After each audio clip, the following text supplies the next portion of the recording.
கிரேக்க நாட்டுல நெக்ஸஸ் அப்படின்னு ஒரு வாலிபன் இருந்தான். அந்த வாலிபனுக்கு கடவுள் மேல எப்பவுமே ஒரு கோபம் இருந்தது. நீ என்ன அழகா படைக்கல, வலிமை உள்ளவனா படைக்கல, எனக்கு நிறைய திறமை கொடுக்கல, இந்த உலகத்துல உள்ள மத்தவங்க எல்லாருக்குமே நீ எல்லாம் கொடுத்துருக்கிற, எனக்கு மட்டும் எதுவுமே கொடுக்கல அப்படின்னு சொல்லி எப்பவுமே கடவுள் மேல ஒரு வெறுப்போடையே தான் இருப்பான். இப்படி இருக்கும்போது ஒரு நாள் அவன் நல்லா தூங்கிட்டு இருக்கும்போது யாரோ ஒருத்தர் அவனோட பக்கத்துல வந்து நின்ன மாதிரி இருந்தது. எழும்பி பார்த்தா முன்னாடி நிக்கிறது அத்தீனா அப்படிங்கிற ஒரு கடவுள். இந்த அத்தீனா அப்படிங்கிறவ ஒரு பெண் தேவதை. இவதான் அறிவுக்கான, வீரத்துக்கான, திறமைக்கான ஒரு தேவதை. சும்மாவே கடவுள்னா வெறுப்ப காட்டுற நெக்ஸஸ்க்கு இந்த அத்தீனாவை பார்த்த உடனே கோபமே வந்துருச்சு. நேரா அத்தீனா கிட்ட கத்த ஆரம்பிச்சிட்டான்.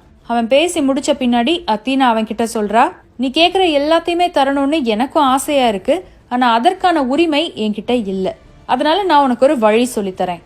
நான் உன்னை ஒரு தோட்டத்துடைய வாசல்ல கொண்டு போய் விடுவேன். அந்த வாசல்ல இருந்து கொஞ்ச தூரம் நீ நடந்து போயிட்டே இருந்த அப்படின்னு சொன்னா ஒரு பெரிய தங்க ஆப்பிள் மரம் வரும். அந்த ஆப்பிள் மரத்துல 7 ஆப்பிள்கள் இருக்கும். நீ அந்த 7 ஆப்பிளையும் பறிச்சுட்டு வந்துட்டேன்னு சொன்னா நீ கேட்கிற அறிவு, திறமை, வீரம், போர் தந்திரங்கள் எல்லாமே உன் கூடவே இருக்கும். நீ என் கூட வர்றியா அப்படின்னு கூப்பிட்டா.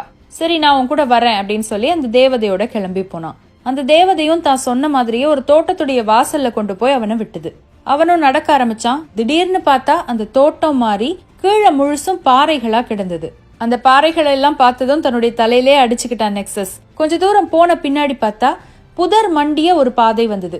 அந்த புதர் மண்டிய பாதையில அவன் நடக்க ஆரம்பிக்கும் போதுதான் தெரிஞ்சது அந்த பாதையில நிறைய முட்கள் கிடக்குது அப்படின்னு சொல்லிட்டு. ஆனாலும் அவன் கொஞ்சம் நல்ல செருப்பு போட்டிருந்ததுனால அவனால அதை நடக்க முடிஞ்சது. திருப்ப இப்ப நடக்க ஆரம்பிக்கிறான். கொஞ்ச தூரம் போன உடனே பார்த்தா சகதியா இருக்கிற ஒரு பகுதி. அந்த பாறையையும் புதரையும் ஒப்பிடும் போது இந்த சகதியெல்லாம் ஒண்ணுமே கிடையாது. சகதியை ரொம்ப எளிதா கடந்து போயிட்டான். சகதிக்கு அடுத்தது பாத்தீங்கன்னா மணல் நிறைந்த ஒரு பகுதி வந்துருச்சு. உங்களுக்கே நல்லா தெரியும், சகதியில நனைஞ்ச காலை வச்சுட்டு மணல்ல நடக்கிறது அப்படிங்கிறது ரொம்பவே கஷ்டம். இழுத்து இழுத்து ரொம்ப கடினப்பட்டு தான் நடக்க வேண்டியதா இருக்கும். நெக்ஸஸ்க்கும் அப்படிதான் இருந்தது. அதுல நடக்கிறதுலயே அவனுடைய உடம்புல இருக்கிற பாதி தெம்பு போயிருச்சு. எப்படியோ கஷ்டப்பட்டு அந்த மணல் பகுதியையும் தாண்டியாச்சு. அந்த இடத்துல நின்னு பார்த்தா அந்த ஆப்பிள் மரம் ரொம்ப அழகா தெரியுது. அதுல 7 ஆப்பிளை மட்டும் பறிச்சுட்டு வந்தா போதும். காலம் முழுக்க வெற்றியோட ரொம்ப சந்தோஷமா இருக்கலாம் நெக்ஸஸ். ரொம்ப சந்தோஷமா அடுத்தடுத்து அடி எடுத்து வைக்க ஆரம்பிக்கிறான். ஒரு 10 அடி போன பின்னாடி பார்த்தா அந்த பாதையில எரிஞ்சு போன மரத்துண்டுகளாலான தணல் கிடக்குது. தணல்னா நெருப்பா கொதிக்கும். நெருப்பு மேல யாரால நடக்க முடியும்? நெக்ஸஸ்க்கு ரொம்ப வருத்தமா போச்சு.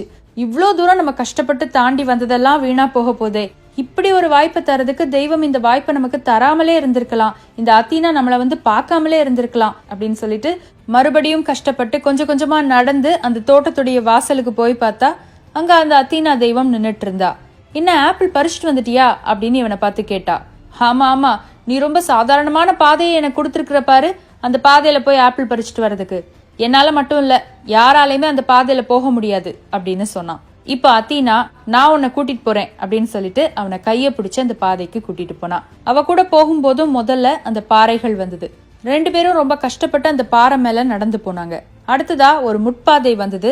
ஆனா அத்தீனா நெக்ஸஸ் நடந்த மாதிரி அந்த முள் மேல நடக்கல.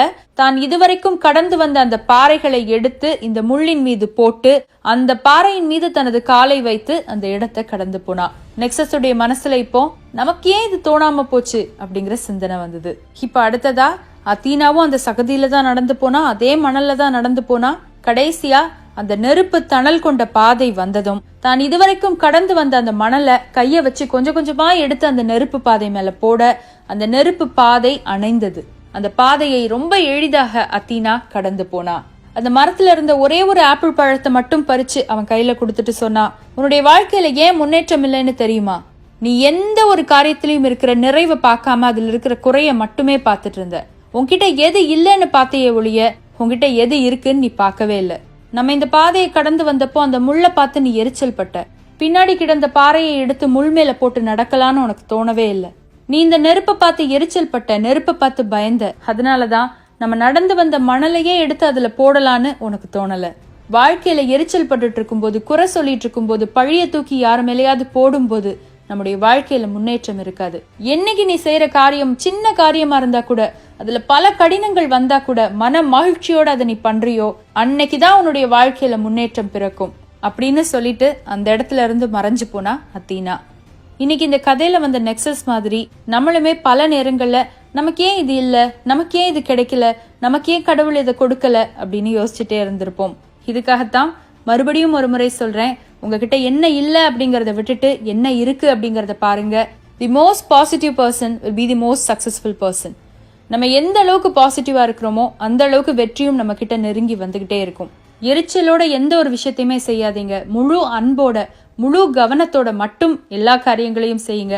நிச்சயமாக வெற்றி உங்களுடைய வசமாகும் அப்படின்னு சொல்லிட்டு இந்த கதையை நான் முடிச்சுக்கிறேன். சின்ன